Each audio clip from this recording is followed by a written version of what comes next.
going to discuss about in the part of the ongoing neurological series. As we understand, as the brain gets, as the body gets old, the brain also gets older. And once you are out of the active 9 to 5 kind of a job, you need something to keep the brain active. Many of the elderly people gets involved in activities like meeting people and doing some kind of, they still continue to do the accounting for their children and the grandchildren at their home, which keeps them engaged. But keeping brain active is a very important component, because that will keep your cognitive functioning alert. And I think that will be more aptly discussed today. We have with us Dr. Pallav Banerjee. He is an MPhil clinical psychologist trained from Vimhans, which is the Institute for Health and Human Behavior Sciences at Sharda, Delhi, which is the Apex Institute and very renowned institute for both psychiatry, psychology, and neurology part, surgery part. In addition to that, he is currently working as consultant psychologist and more so dealing with neuropsychological aspects at Vimhans.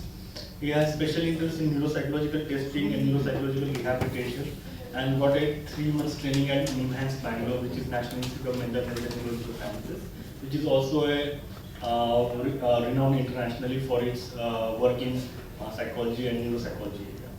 So today he will be talking more about how to keep the brain active as we age. So I welcome Pallav. Okay, good evening everyone. Thank you, Dr. Bishop.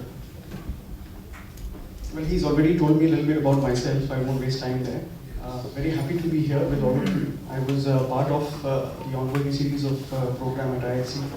I've been attending some of the talks by Dr. Dwivedi, who was also with Vimhans earlier. Today's program is a little different. I was asked to sort of talk about some of the work that I do at Vimhans and how to make it a little more interesting. So I thought of not just giving a kind of a dry talk, but having something more of an active, engaging process where all of you can participate and maybe have some fun out of it. So in the next 1.5 hours, we are not just going to listen to theories, lectures, and theorems. We will try and get our hands wet and try to see what exactly goes on. Is that all right? Okay, so what we need is all of you to, I'm sure all of you are carrying some pen or a pencil or something or the other, and some paper.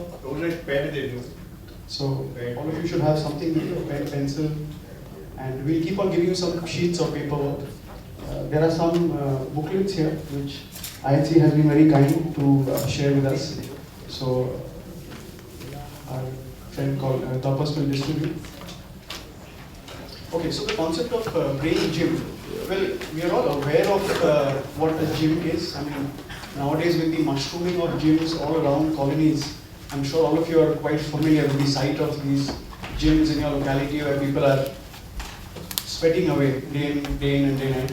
You'll see a lot of these people regularly going to the gym and they're working out. Basically, they're trying to do something about their muscles, right? They're trying to either keep fit or build muscles, become stronger. As we age, it becomes very important for all of us to stay fit physically, but also mentally. So this concept of brain gym is basically very similar to the concept of a physical gym. Only here we are trying to train our various so-called muscles in the brain to help us keep more active, alert, and involved in the day-to-day activities that we do. So why should we really get into this concept of brain gym? How does it help us? It helps us to compete professionally, because if you're fit, it means we'll be better at what we do. We'll be quicker, more alert, faster, smarter at what we do. Second, the quality of life as we age usually tends to deteriorate. It's universally applicable unless we are really making a lot of effort to engage ourselves with novel things, to start becoming part of various organizations or even resident welfare organizations, meeting a lot of people. Unless we are doing a lot of that, it tends to degenerate and decline. The fact that all of you are here, it means you've put in some effort, physical effort, to get ready, maybe take a transport, arrive here at a certain time, and participate, right? So effort, so it's good. So quality of life is better if we are able to keep fit mentally. Third, well, it lowers the risk of neurodegenerative conditions. Dr. Dwivedi had spoken about stroke, he'd spoken a little bit about dementia, Alzheimer's earlier. So we know what neurodegenerative conditions are. As we age, chances of these kinds of illnesses sort of affecting us increase. So with these exercises, although you cannot say that they stop us, but the chances of these illnesses or pathologies to sort of take us into their grip, it declines. And what are the other reasons? Well, it doesn't cost much. We can do it at the comfort of our own homes. It's not something which we'll have to necessarily buy. It's non-taxable. We're not really paying any tax on it.